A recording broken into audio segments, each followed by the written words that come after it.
Tangazo la nafasi za kazi halmashauri ya mji Rufiji 25 Septemba 2025. Nafasi zilizotolewa ni mwendesha ofisi daraja la pili. Hapa kuna nafasi 6. Sifa za mwombaji ni kidato cha 4 na cheti cha NTA level 6 ya waziri. Nafasi zingine ni dereva daraja la pili, nafasi 4. Masharti ya jumla kwa waombaji ni kwamba waombaji wawe ni raia wa Tanzania wenye umri kuanzia miaka 18 na usiozidi miaka 45, na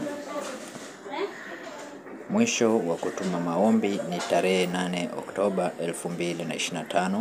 Kwa hiyo nafasi hizi ni kwa ajili yako. Unaweza ukatuma maombi kupitia mfumo wa kielektroniki wa ajira portal. Lakini pia uandike barua yako ya kuombea kazi, na barua hiyo elekezwe kwa mkurugenzi wa mji, halmashauri ya mji, SLP 28 Utete Rufiji. Maombi ya kazi yatumwe kwenye mfumo wa kielektroniki wa portal.ajira.go.tz, na maombi yatakayotumwa nje ya taratibu zilizoainishwa katika barua hii hayatazingatiwa wala kufikiriwa. Tangazo hili limetolewa na mkurugenzi wa mji Rufiji.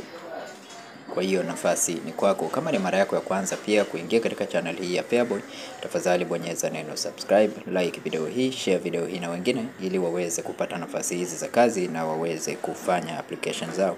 Asante na karibu.